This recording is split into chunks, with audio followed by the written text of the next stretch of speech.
मुस्लिम उम्मा के power show के बाद इजराइल का बड़ा धमाका। डबल फ्रंट पर बमबारी कर नेतन्याहू का 57 देशों को चैलेंज। कतर का हिसाब बाकी है, ईरान तुर्की की अगली बारी है।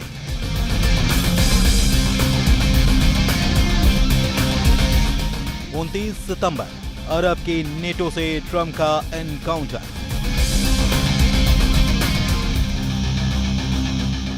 इजराइल को डराने की चाल उल्टी पड़ गई। नेतन्याहू ने 57 देशों की धमकियों का जवाब धमाके से दिया है। इजराइल फिर भड़क गया है। इजराइल अब दोगुनी ताकत से मारने लगा है। इजराइल लिमिट क्रॉस करने लगा है। इजराइल आर पार के युद्ध के मोड में आ चुका है।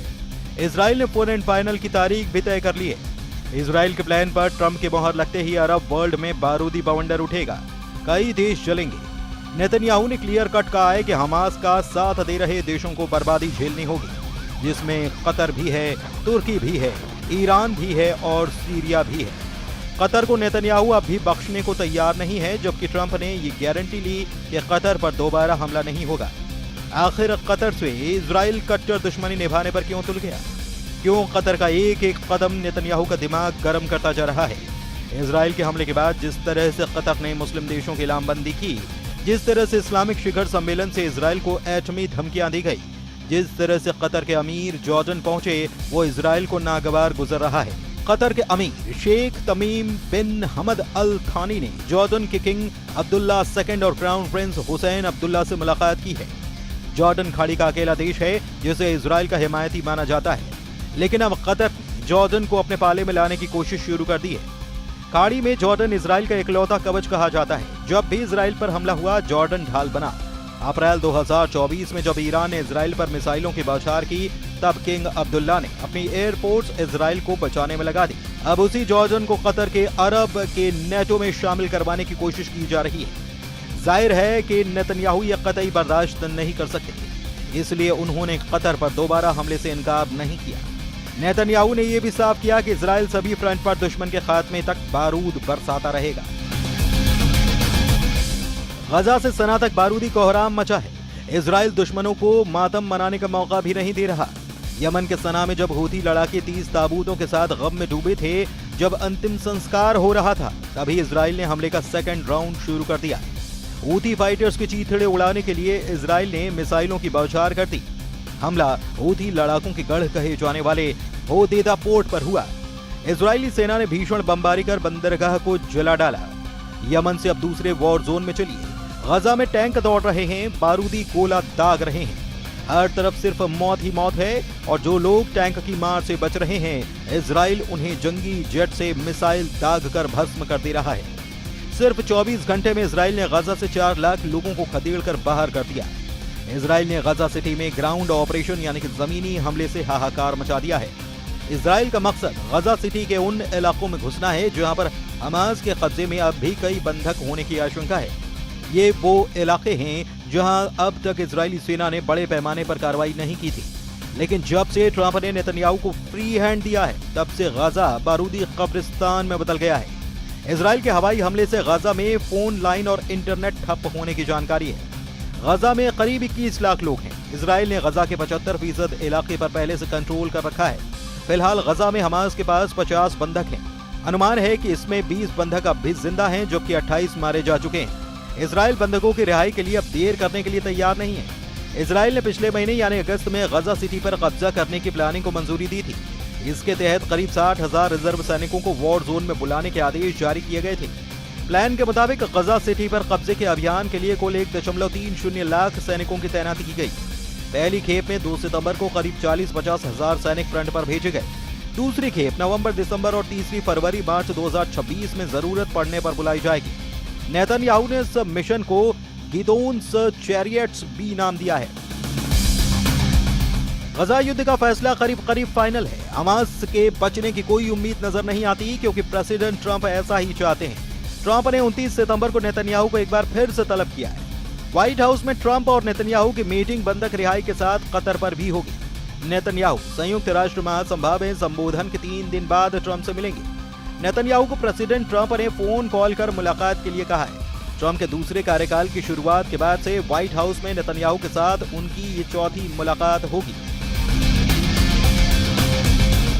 ट्रंप से मीटिंग में नेतन्याहू कतर की कारगुजारियों का सबूत भी पेश कर सकते हैं। कतर को इजराइल, तुर्की और ईरान की तरह ही लड़ाका ग्रुप का सरगना मानने लगा है, क्योंकि कतर पर हमास के साथ कई टेरर ग्रुप को समर्थन देने का पता लगा है। कतर चैरिटी के अल कायदा को वित्तीय सहायता पहुंचाने के पुख्ता सबूत इजराइल ने जुटा लिए हैं। सीरिया में अल नुसरा फ्रंट को बशर अल असद के खिलाफ तख्ता पलट में कतर की मदद का भी शक। Al Qaeda commander Abu Musab al Zarqawi को कतर ने पनाह दी। 2014 में इराक के पूर्व प्रधानमंत्री नूरी अल मलिकी ने कतर पर टेरर ग्रुप को समर्थन देने के आरोप लगाए थे। एक तरफ अमेरिका से दोस्ती और दूसरी तरफ टेरर ग्रुप के पर्दे के पीछे से समर्थन। कतर पर डबल गेम के आरोप इजराइल लगाकर उसे सबक सिखाने की तैयारी कर रहा है। हालांकि कतर से युद्ध हुआ तो वो अकेला नहीं, अरब वर्ल्ड के साथ मुस्लिम उम्मा के 57 देश उसके साथ दिख रहे हैं।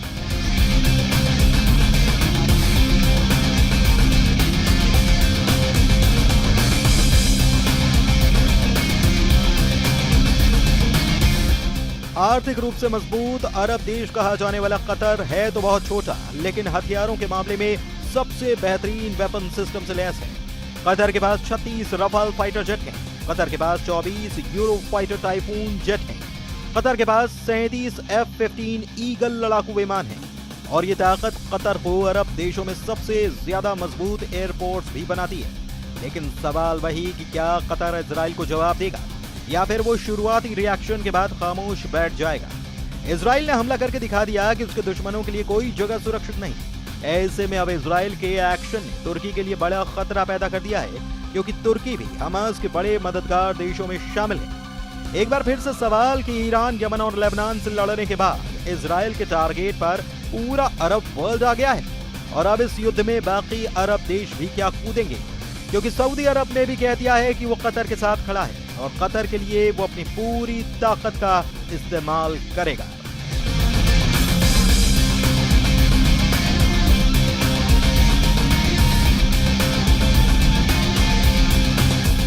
इजराइल ने वहां हमला किया है जो सबसे अमीर देश है, जो सबसे प्रभावशाली अरब देश है, जो गैस उत्पादन में बड़ा खिलाड़ी है और फुटबॉल वर्ल्ड कप की मेजबानी के बाद पूरी दुनिया में अपने इंफ्रास्ट्रक्चर का लोहा मनवा चुका है। इस चमक धमक और पावरफुल डिप्लोमेसी को इजराइल के हमले ने बड़ी चोट पहुंचाई है और यह अरब के गुरूर को चकनाचूर करने जैसा है।